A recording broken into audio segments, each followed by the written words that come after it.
Hello, my dear ones. Finally, after many promises, I'm bringing back our winter series, Psychology by the Fireplace. We will talk about psychology and also about many other things, about what you ask me in your questions, in emails, in comments, and during consultations and seminars. I usually choose the questions that seem the most interesting to me and the ones that I feel are not only important for the person who asked, but can also be helpful and interesting for many of you. And today, since this series is starting again, I chose a very general question, actually, two questions. People write to me, please tell me, if the soul hurts, who is better to go to, a priest or a psychologist? And there's a story behind it. A woman went to a priest. He said, you just need to pray. It didn't help her. Then she went to a psychologist. The priest didn't go into details about her problem, about why this is happening to her. She came to the psychologist with the same words, my soul hurts. And the psychologist got offended and said, we do science here. If your soul hurts, you should go to a priest. So she asked, then who should I go to? And she also asked, do you think a priest should always be a little bit of a psychologist? And should a psychologist be a little bit of a priest? Let's figure it out. And for today's video, for our winter evening together, I also chose one more question that is close to this topic.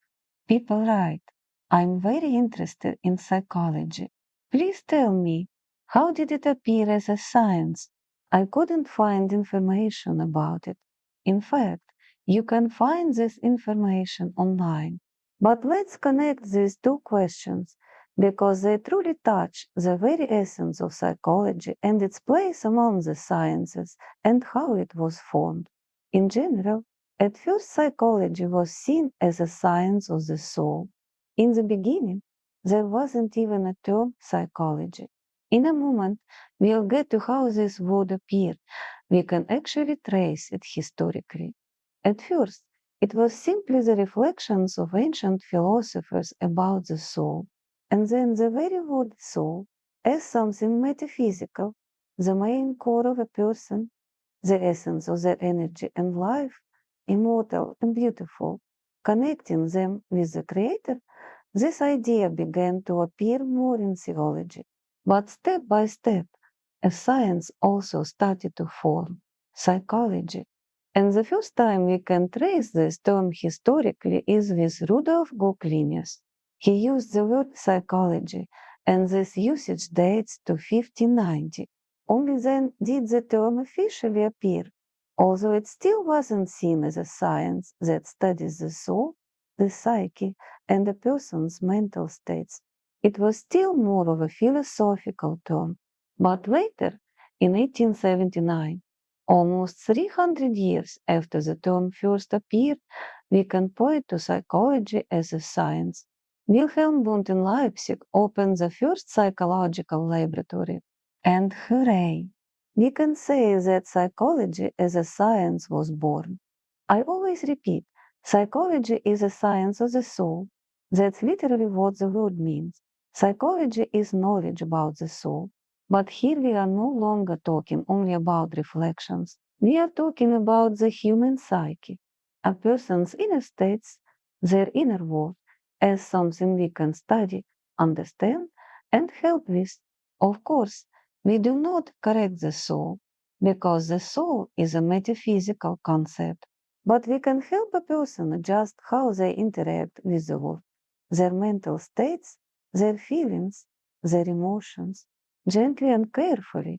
That is what psychology does. And if we talk about this question, should a psychologist be a little like a priest, or should a priest be a psychologist? I am not a priest. But after I once studied psychology at the Faculty of Social and Political Sciences, I decided that I would choose not politics, but psychology. I received several additional degrees in psychology, and I didn't stop there. I'll tell you honestly, I even studied to become a cosmetologist and a stylist, so I could consult women in the right way. And I also studied theology, theosophy, and philosophy. And not just philosophy. I became a philosopher and a lecturer who can teach philosophy at universities. Because from the psychological point of view, I was interested in how else I could help my clients build a philosophical view of life. And without theology and theosophy, I couldn't do it either. So, yes, I received professional education to work as a psychologist. And in my case, I would say, from my point of view, a psychologist probably should be a little bit like a priest, at least understand theology well, and also look at a person from a metaphysical side. And also, something that was not asked directly. If a psychologist cannot look at life philosophically and doesn't understand philosophy, where the roots of our ideas about the soul, the psyche, and psychology come from, then it may be difficult for them. It's not required, of course, but I would answer for a psychologist or psychotherapist, yes, philosophy and theology can be very helpful. And now, where should you go? To a priest or to a psychologist if your soul hurts? This is a very serious question. The soul hurts. What is really happening to a person when they describe it this way? My soul hurts.